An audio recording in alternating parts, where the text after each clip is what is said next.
We will now hear an introductory statement by the chair of the Independent International Commission of Inquiry on the Occupied Palestinian Territory, including East Jerusalem and in Israel, via pre-recorded video. So when you're ready, please play the video. Thank you. Mr. Chair, Excellencies, colleagues, good morning. 7th October 2025 marked 2 years since the brutal attack by Palestinian militants that killed 1,200 Israelis and foreigners in southern Israel. It also marks the date when the most ruthless, prolonged and widespread attack against the Palestinian people in history was launched by Israel. While the ceasefire and release of hostages and prisoners offer hope, they cannot undo the devastation that has already occurred. Tens of thousands of lives have been lost, entire families erased, the Gaza Strip lies in ruins, rendered nearly uninhabitable. The psychological scars to the Palestinian people and to the Israeli people will echo through generations. We must also not lose sight of a painful truth. Over the past 2 years, the actions of the Israeli government have consistently pointed towards a singular, harrowing objective: the systematic destruction of Palestinian life in Gaza. Excellencies, last month, we published a legal analysis of Israel's conduct in the Gaza Strip pursuant to the Convention on the Prevention and Punishment of the Crime of Genocide.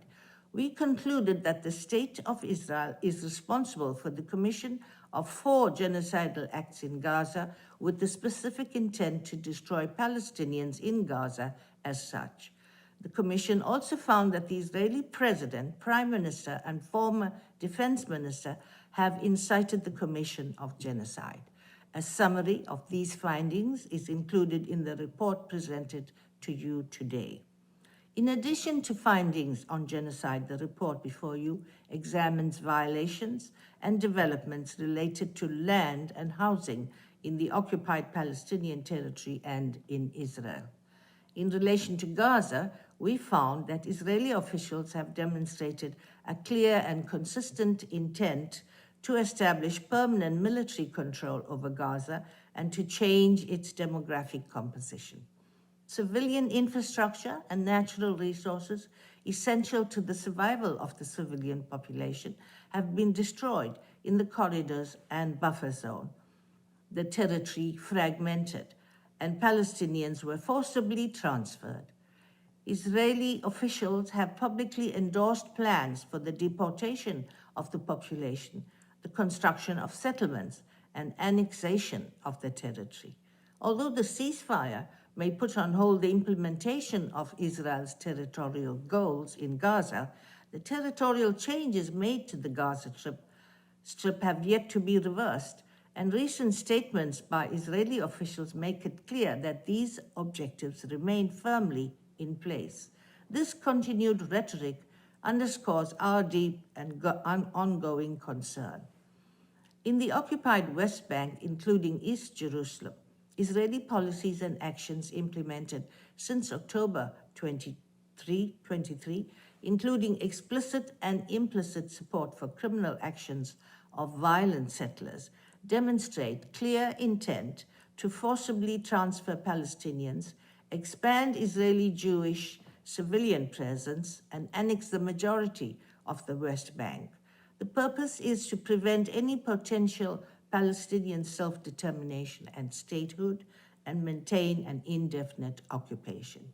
Moreover, the geographical landscape of Jenin, Tulkarm, and Nur Shams refugee camps has been significantly altered by Israeli forces through the destruction of civilian buildings and infrastructure and the displacement of Palestinian residents.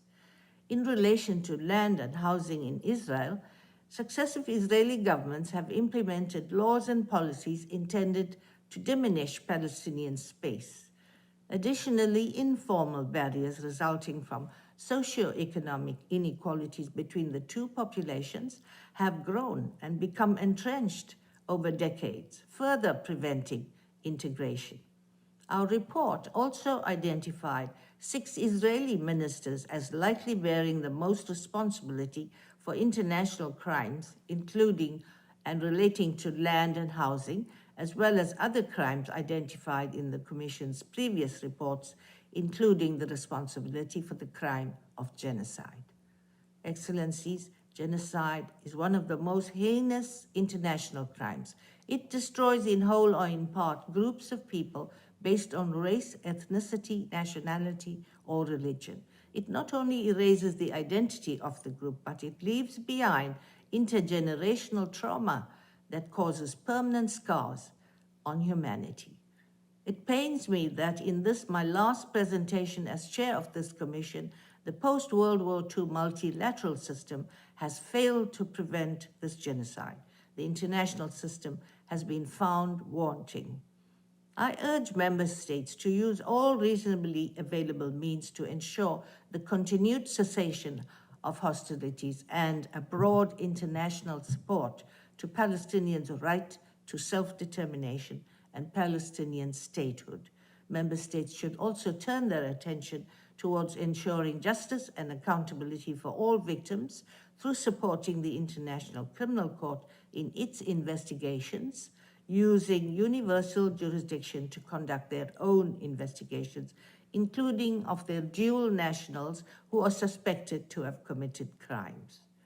My last plea is about transitional justice, which has seemed an impossible idea in recent years. It is, however, only through truth and reconciliation can peace eventually take root and flourish. Thank you. I thank the chair of the Independent International Commission of Inquiry on the occupied Palestinian territory, including East Jerusalem and Israel.